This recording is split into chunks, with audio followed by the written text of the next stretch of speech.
मोहन अभी अभी घर आया था। आते ही अपने रूम में जाकर अपने पैरों में दर्द का मलहम लगाते हुए कर रहा था। तभी उसकी विधवा माँ सुधा उसके कमरे में आती है। क्या हुआ बेटा, ये चोट कैसे लग गई? अरे, तेरे घुटने से तो खून निकल रहा है। वो माँ, आज मिलिट्री में भर्ती के लिए दौड़ था। मैं दौड़ में सबसे आगे था, लेकिन अचानक पता नहीं कैसे मेरा दाहिना पैर हल्का सा गड्ढे में पड़ गया और उसमें मोच आ गई। फिर भी मैंने दौड़ना जारी रखा, लेकिन कुछ कदम बाद ही मैं गिर गया। ओह बेटा, देख कितना खून निकल रहा है घुटने से। इधर ला, मैं उस पर पट्टी बांध देती हूँ। सुधा तुरंत अपनी साड़ी की आंचल को फाड़ उसके घुटने पर बांध देती है। लेकिन माँ, मैं क्वालिफाई नहीं कर पाया। मुझसे कुछ नहीं होगा माँ। पिताजी के जाने के बाद तूने जिस तरह लोगों के घर में जूठे बर्तन मांजकर मुझे पाला है, ये मैंने नजदीक से देखा है। और मैं जवान होकर घर में बैठा हूँ। तू इतना क्यों सोचता है बेटा? आज नहीं तो कल हो ही जाएगी नौकरी। आखिर तू इतनी मेहनत जो कर रहा है वो यूं बेकार नहीं जाएगी। लेकिन माँ, 1 सप्ताह बाद फिर से बहाली है और मैं अभी पैर से लाचार हूँ। ऊपर वाले पे भरोसा रख बेटा, वो सब ठीक कर देंगे। हाँ माँ, अब तो ऊपर वाले पर ही भरोसा है। 1 सप्ताह बाद बहाली के मैदान में। मोहन, तेरे पैर में तो पट्टी बंधा है, कैसे दौड़ेगा? ये पट्टी नहीं बैजू, माँ का आशीर्वाद है। मेरी माँ की साड़ी का टुकड़ा आशीर्वाद बनकर मेरे साथ है। भगवान करे तुम्हारा दौड़ निकल जाए। तुम्हारी माँ बहुत काम कर ली, अब उन्हें आराम की जरूरत है। हाँ बैजू, सब पता है मुझे, लेकिन एक जवान आदमी के लिए पता है उसका सबसे बड़ा रोग क्या है? क्या होता है भाई? जो कैंसर से भी घातक होता है वह है बेरोजगारी। सही कहे दोस्त, मैं तुम्हारी बातों से पूर्णतः सहमत हूँ। अरे, बहाली शुरू हो गया, चल। दौड़ में मोहन अव्वल नंबर पर रहता है। बैजू उसके पीठ पर ही रहता है। लॉन्ग जंप, हाई जंप आदि सारी प्रक्रियाओं बाधाओं को दूर कर वे दोनों सफल हो जाते हैं। 3 महीने के अंदर ही उनकी पोस्टिंग जम्मू कश्मीर के कारगिल क्षेत्र में हो जाती है। पोस्टिंग पर जाते वक्त मोहन के घर पर, बेटा सब सामान रखती हूँ, सुना है वहाँ ठंड बहुत पड़ती है, इसलिए 2-2 कंबल रखती हूँ। और हाँ बेटा, ट्रेन में कुछ खाना मत, मैंने तुम्हारे लिए आलू पराठे और चटनी भी रख दी है, ये आज ही खा लेना, कल खराब हो जाएंगे। कल के लिए मैंने लिट्टी रख दी है, वो खा लेना। बस माँ, अब कितना करेगी? जल्द ही अपने अच्छे दिन आएंगे। और हाँ, इस महीने के बाद तुम्हें कहीं काम करने की जरूरत नहीं।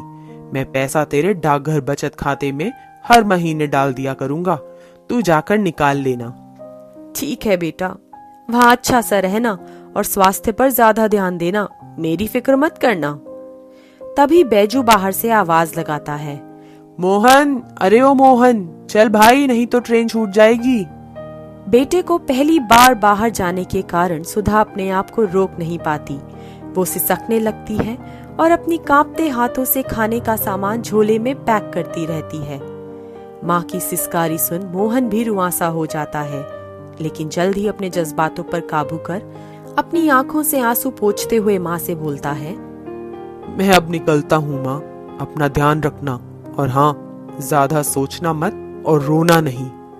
मैं खैरू चाचा के मोबाइल पर रोज रात में फोन करूंगा। ठीक है माँ, प्रणाम। बैजू के साथ मोहन वाराणसी कैंट पहुंचकर ट्रेन पकड़ता है। दूसरे दिन जाकर रात में जम्मू पहुंचता है। वहां से सेना की गाड़ी से दूसरे दिन सुबह कारगिल पहुंचता है। जवानों, तुम लोगों का कारगिल कैंप में स्वागत है। तुम सभी अभी नए हो। जाहिर है मन और दिमाग में अभी घर की सारी यादें ताजा होंगी, लेकिन याद रखना, अभी तो तुम लोगों के दिल और दिमाग दोनों में सिर्फ हिंदुस्तान होना चाहिए। तुम्हें जीना या मरना दोनों ही हिंदुस्तान के लिए है। किसी को कोई शक? No sir. गुड। अब सभी अपने अपने बैरक में जाएंगे। लंच के बाद फिर 2 बजे यहीं पर हम मिलेंगे। जय हिंद सर। मैं अल्फा डिवीजन से मोहन कुमार आपसे एक निवेदन करना चाहता हूं श्रीमान। बोलो जवान, क्या प्रॉब्लम है? सर, मेरी माँ घर पर अकेली रहती है। मुझे प्रतिदिन अपने घर पर कॉल करने की अनुमति चाहिए। ठीक है, तुम वायरलेस ऑपरेटर कंट्रोल रूम में जाकर बात कर सकते हो।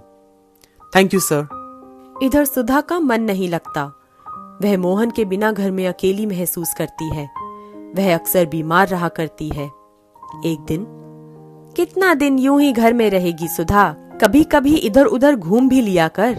मेरा बेटा बैजू भी तो गया है कारगिल, दोनों मजे से हैं। तू काहे को चिंता करती है?